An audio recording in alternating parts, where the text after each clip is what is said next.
Oke, jumpa lagi di materi kali ini kita akan membahas mengenai aliran dalam supply chain management. Ya, jadi di dalam supply chain management ini isinya apa sih? Ya, apa saja nanti akan kita bahas seperti apa? Yuk, langsung saja. Ya, di materi ini kita akan menjelaskan 3 aliran utama. Ya, 3 aliran utama dalam supply chain management itu apa? Ada aliran barang, barangnya seperti apa dari hulu ke hilir. Nah, kemudian ketika barang mengalir harus juga ditopang sekarang untuk enabler, yaitu informasi. Informasinya harus clear, jelas. Kemudian juga keuangan juga ya juga ikut mengalir. Nah, itulah kenapa kok supply chain kok penting, karena ketika aliran ini jalan, nah, ini akan menjadi penggerak perekonomian suatu negara. Ya, ya. Aliran mengalir, barang mengalir, informasi mengalir, akhirnya uang mengalir, ya, ekonomi akan bergerak. Nah, harapannya tumbuh ya, tidak stagnan. Ya. Kemudian yang kedua, kita nanti akan memahami keterkaitan antar aliran. Ya, bagaimana ketiga aliran tadi, barang, informasi, dan keuangan bisa saling mendukung guna efisiensi rantai pasok atau supply chain. Yang ketiga, kita akan menganalisis dampak gangguan. Bagaimana jika ada sebuah gangguan dalam salah satu aliran.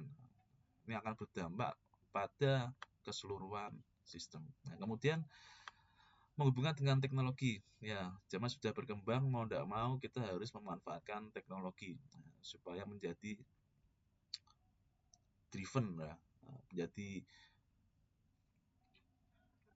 penambah ya, nilai saing, menambah daya saing ya, dalam sebuah usaha.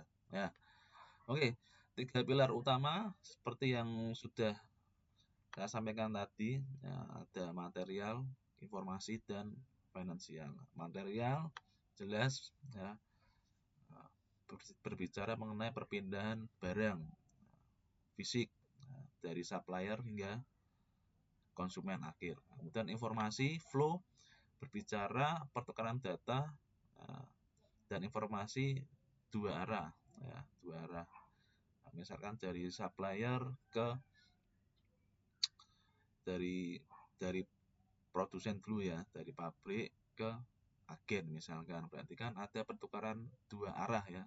Ya, berarti dari pabrik mengeluarkan barang, ya, kalau dari agen mengeluarkan uang, saling bertukar ya.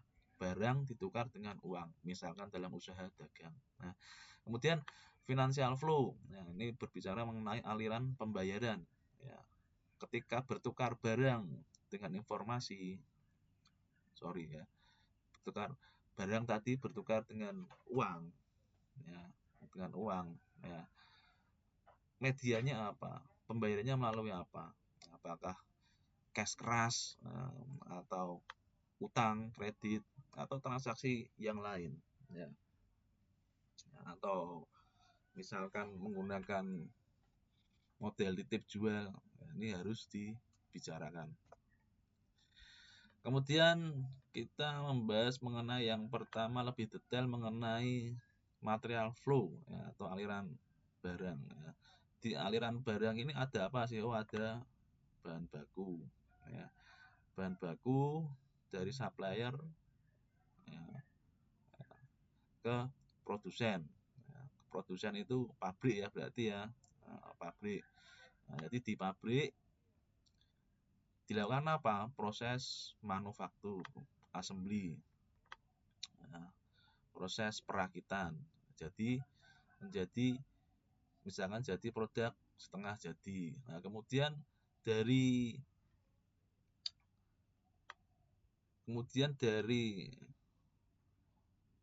produk setengah jadi dijadikan produk jadi. Dalam hari ini adalah distribusi dari retail ke konsumen. konsumen. Jadilah produk, jadi siap pakai. Contoh pabrik sepeda motor ya, dari pabrik sepeda motor di salah satu sepeda motor kita ya, didistribusikan ke mana? Ke dealer. Dari dealer sampai ke konsumen. Nah, di sini IT support yang bekerja apa di sini? Ya, ada WMS. WMS itu apa? Warehouse Management System. Ya, sistem untuk mengelola gudang. Kalau gudangnya ada banyak, kalau gudangnya satu, ya bisa. Tapi caranya gimana? Bisa diintegrasikan dengan RFID, IoT untuk tracking, monitoring real time. Ya, nah, itu yang aliran barang. Kemudian ada aliran informasi. Ya, information flow. Ya, ada upstream dari customer ke supplier. Kemudian ada downstream. Downstream itu dari supplier ke customer. Nah, kalau yang upstream ini biasanya dalam bentuk apa? Nah, misalkan dari vendor, dari pabrik ya, mensurvei nih permintaan pasar seperti apa, cari tahu datanya. Apakah produknya ini ketika dirakit, ya, dibuat, apakah akan diterima pasar? Nah, harus dicek dulu nih. Nah, kemudian kalau pasar ada permintaan, bisa didetailkan ya spesifikasinya apa. Nah, jangan sampai barang yang keluar tidak sesuai dengan spesifikasi pasar ya, sehingga nanti barangnya tidak laku dan menjadi dead stock. Nah, bahaya nih. Nah, kemudian forecast demand ya, meramal ya, memperkirakan kira-kira jumlah permintaannya berapa ya. Kemudian downstream flow, contohnya apa? Status pesanan ya, dari supplier ke customer. Customer bisa ngecek, supplier itu juga sebaliknya ya, saling mempunyai info sampai mana pesanannya, info pengirimannya ya. Kemudian dari sistem nanti bisa melihat ketersediaan stok. Contohnya mengenai downstream ini, Tokopedia mengirimkan info stok ke supplier, info pengiriman ke customer ya. Dua langsung ini ya, ke supplier dan ke customer. Ya, kemudian yang berikutnya aliran keuangan, ya, financial flow. Ya, yang pertama di konsumen. Ya, alirannya gimana dari konsumen? Pembayaran ke marketplace atau lewat e-commerce. Ya, kalau lewat e-commerce atau kalau di toko konvensional ya lewat retailer. Nah, kemudian aliran keuangan yang berikutnya yaitu platform retailer. Ya, misalkan gimana? Transfer dana ke seller atau distributor atau membayar langsung ke rekeningnya penjual. Bisa penjual memberikan kiris ya. Kemudian seller distributor. Ya, ini berarti dari distributor membayar ke supplier. Ya, membayar ke supplier. Ya. Kemudian supplier, yang bilang supplier itu apa? Membayar bahan baku. Nah, di sini peluang bisnisnya apa? Itu supportnya pembayaran elektronik, fintech, dan AIS, Accounting Information System. Nah, ya. Ini saya selipkan IT supportnya supaya apa? Kita mulai belajar mengidentifikasi peluang. Ya, tadi sebelumnya sudah ada Tokopedia menjadi agregator, kemudian ini ada WMS, RFID. Nah, ini tinggal dipilih nanti. Ya, kira-kira yang akan dicoba yang mana yang cocok untuk kebutuhan perusahaan atau organisasi kita. Nah, kemudian setelah kita mempelajari aliran barang, informasi, dan keuangan, kita membahas keterkaitan ketiga aliran tersebut. Ya, jadi misalkan skenario yang pertama, information flow tidak akurat.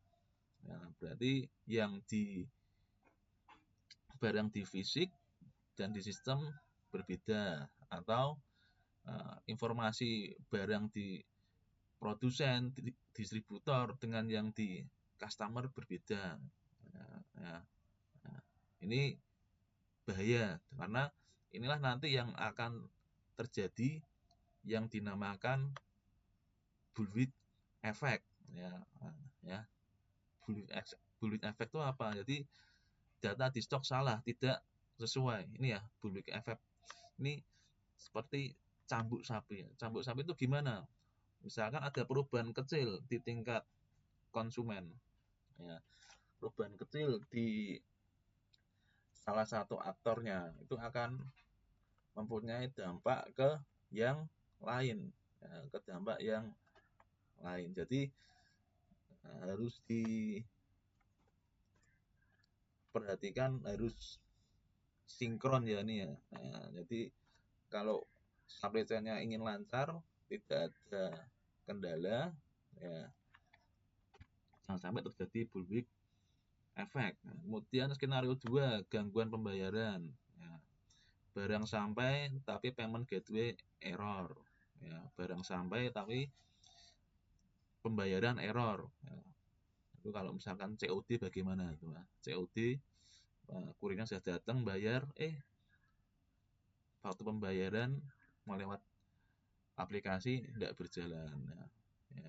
Kemudian bayarnya cash saja. Nah, cash monitoringnya gimana? Uangnya dibawa kurirnya, ya. Ada kemungkinan-kemungkinan yang terburuk, ya, menghindari kemungkinan yang terburuk, ya, harapannya tidak terjadi. Nah, saya yakin kurirnya baik-baik, ya, bisa saja misalkan uangnya terselip untuk terpakai kebutuhan yang lain. Nah, ya, di lapangan, di jalan harus pakai uang itu, wah, sampai di platformnya ditagih uangnya, waduh berkurang.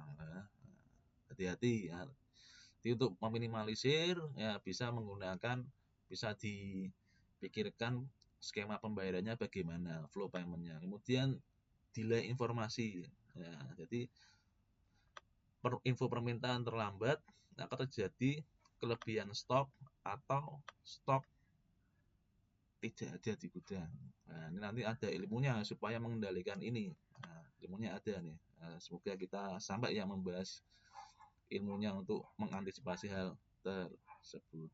Nah, jadi dari aliran tadi, tiga aliran tadi, maka kita bisa melihat peluang teknologi dalam SCM. Teknologinya apa? Yang pertama ERP, mengintegrasikan semua aliran dalam satu sistem yang terpusat. Ya, jadi kontrolnya mudah, efisiensi maksimal. Ya, kita bisa pakai teknologi IoT untuk pelacakan, monitoring barang sampai mana. Ya, kemudian bisa menggunakan elektronik supply chain management, ya, menggunakan platform kolaborasi, ya, misalkan dengan pihak ketiga, dengan platform yang menyediakan payment gateway dikolaborasikan dengan pengiriman barang, agregator yang lainnya. Ada apa? Ada. Nah, jadi kesimpulannya di supply chain management ini kuncinya adalah integrasi. Ketiga aliran tadi harus harmonis. Nah, perannya teknologi, ya, perannya teknologi menjadi enabler, ya, menjadi mempermudah jalannya proses bisnis, jangan sampai mengganggu.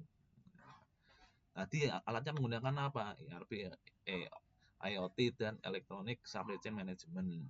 Ya, karena kalau tidak terintegrasi, tidak harmonis, maka akan terjadi gangguan. Nah, gangguan tadi salah satunya contoh ada efek bullwhip, ya, cambuk sapi.